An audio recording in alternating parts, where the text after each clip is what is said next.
The starting point was not a courthouse. It was the Farms Golf Club in Rancho Santa Fe, California, where a female employee accused Mickelson of inappropriate physical contact before a round in spring 2026. Golf Digest reported that the employee rejected his approach and informed her supervisors. Club officials then began an internal review, found Mickelson on the course, confronted him with the accusation, and directed him to leave the property.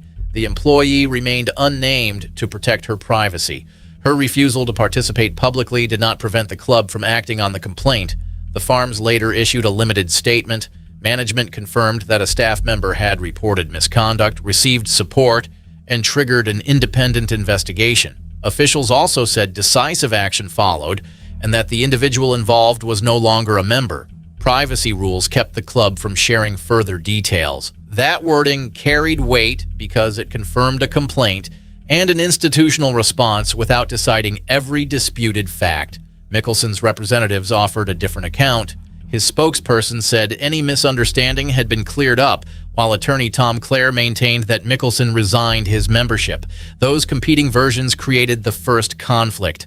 One account described club officials removing a member after an investigation. The other emphasized a voluntary resignation and rejected suggestions that Mickelson had been expelled.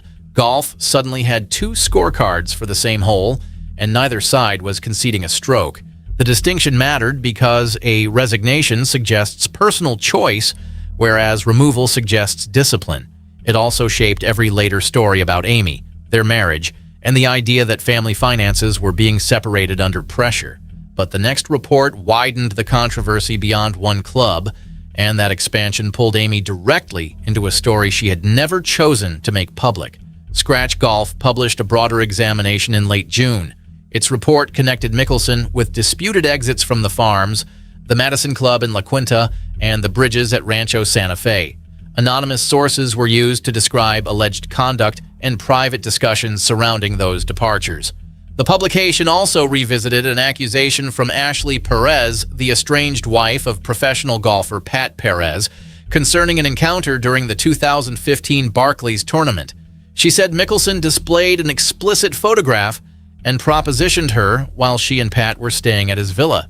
Mickelson's representatives challenged the presentation and credibility of the wider article. Their response was forceful. A statement described the report as an anonymously sourced attack built for clicks rather than accuracy.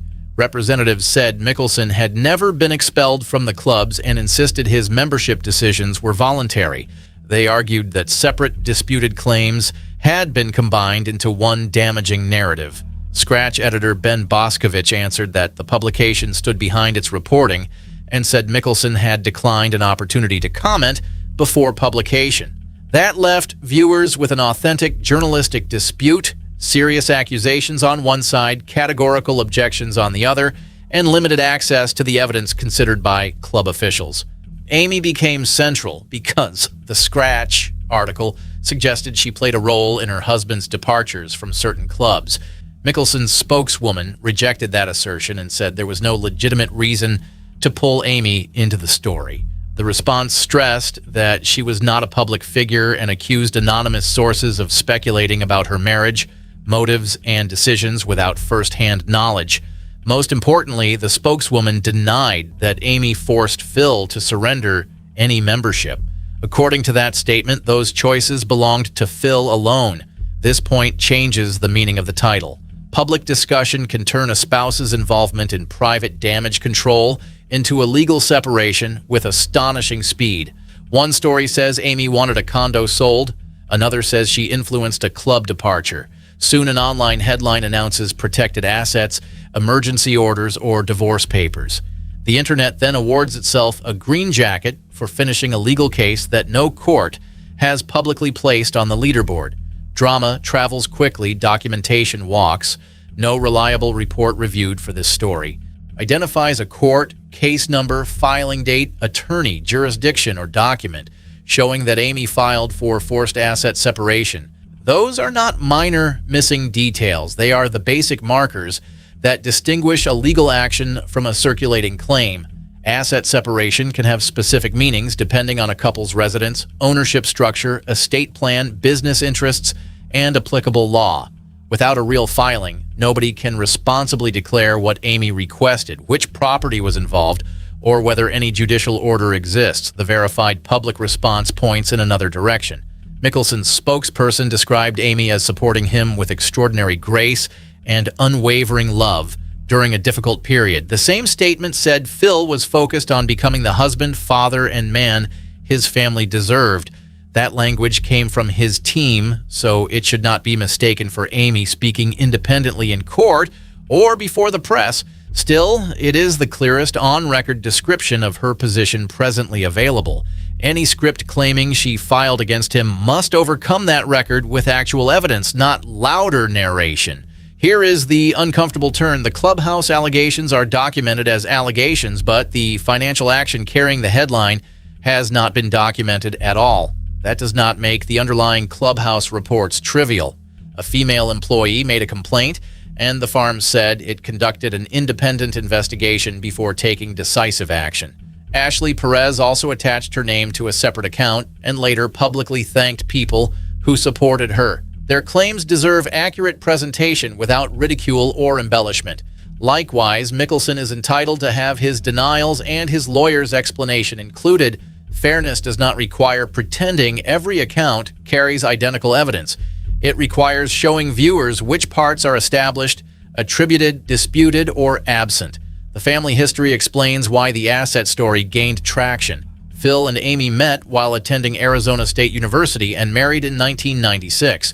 They raised 3 children, Amanda, Sophia, and Evan, while Mickelson built a career containing 6 major championships and 45 PGA Tour victories. Their marriage survived long stretches of travel, intense public attention, Amy's breast cancer diagnosis, and Phil's admitted gambling problem. Those experiences created an image of unusual loyalty. Consequently, any headline suggesting a sudden financial wall between them feels dramatic enough to attract immediate attention. Amy's health crisis in 2009 remains essential context.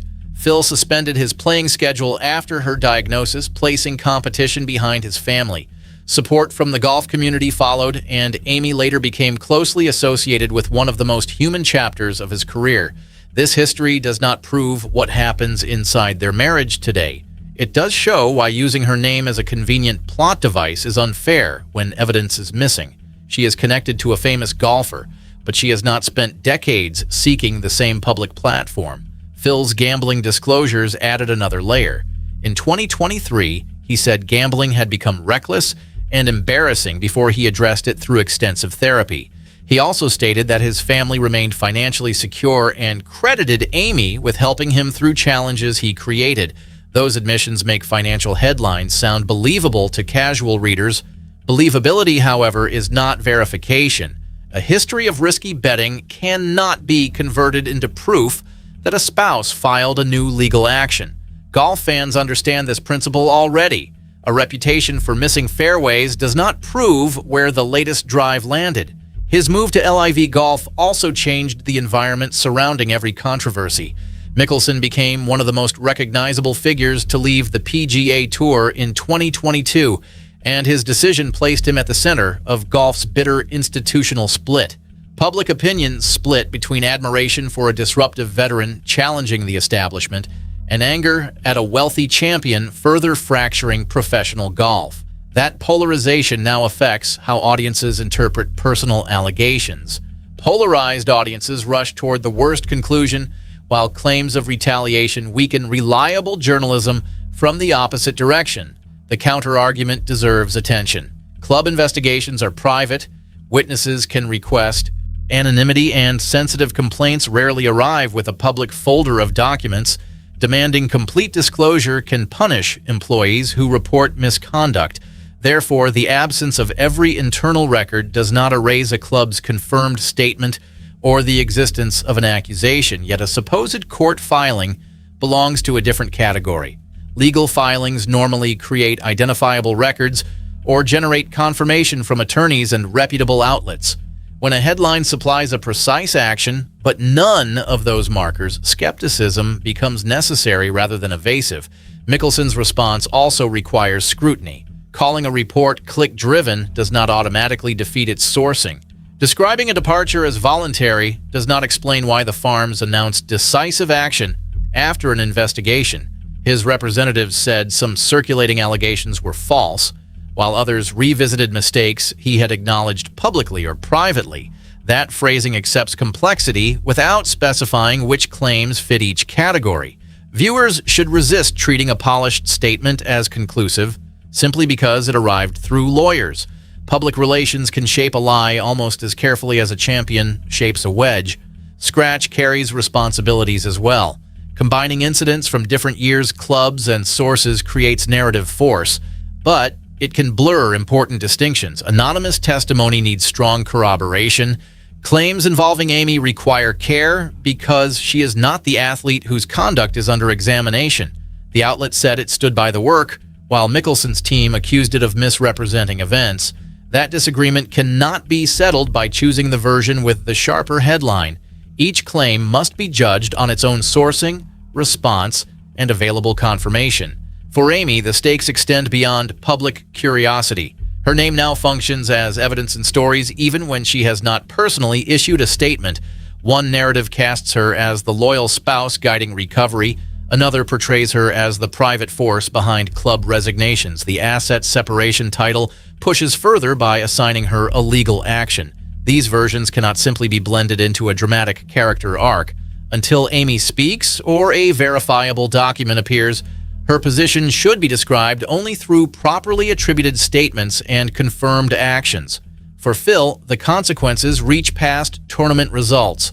Private clubs operate through trust, member conduct, staff safety, and closely protected reputations. Losing access, resigning under scrutiny, or becoming associated with an employee complaint can change personal relationships across the golf world.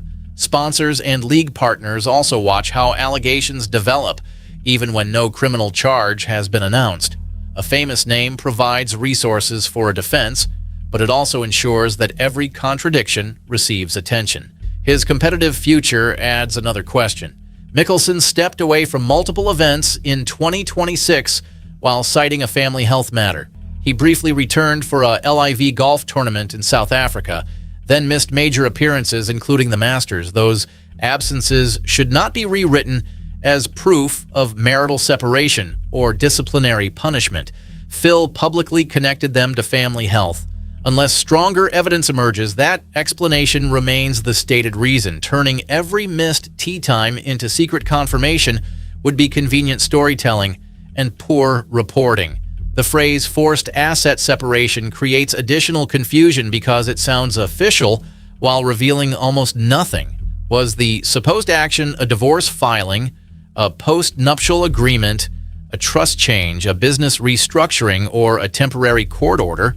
Each carries different legal requirements and consequences. The title identifies none of them. Specific language can create a false sense of certainty when the supporting details stay undefined.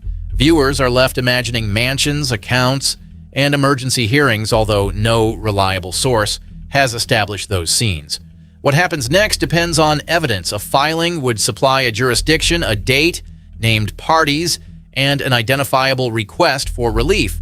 An attorney statement from Amy would also clarify whether she supports, opposes, or rejects the public narrative. Further responsible club reporting will directly strengthen or challenge existing accounts, although employee privacy will rightly limit disclosure. Mickelson can answer detailed questions directly instead of relying entirely on representatives.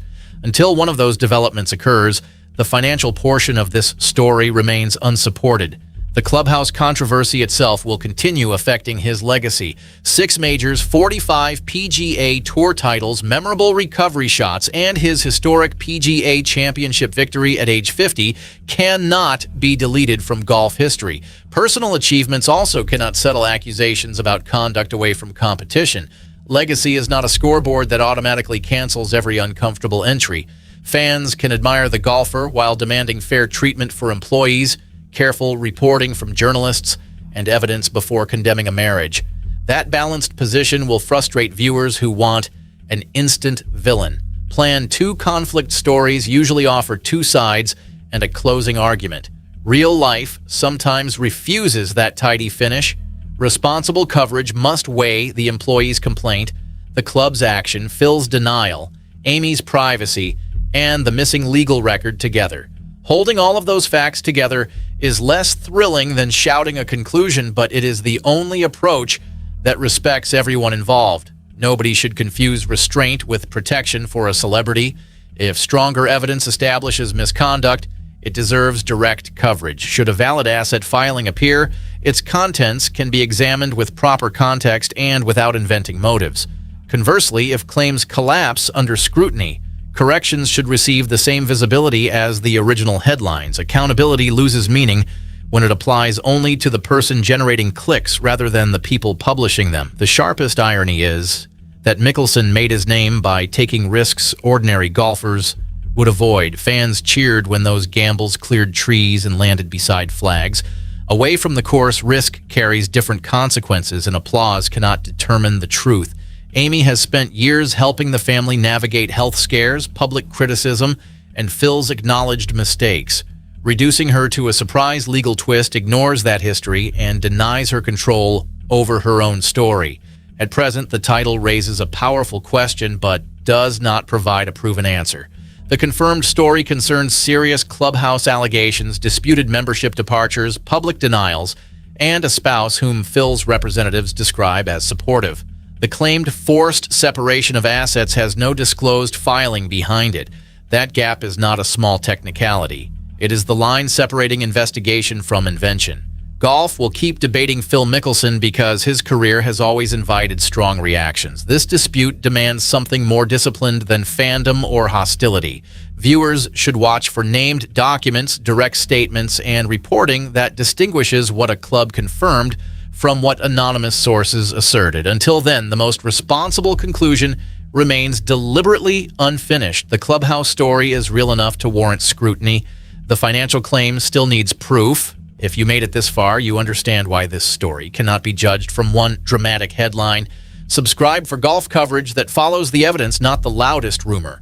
Leave a comment telling us whether Phil's sporting legacy should be reconsidered while these allegations remain disputed, and tell us what proof you would require before accepting the asset separation claim. Our next report will examine how private club decisions can reshape a champion's public future.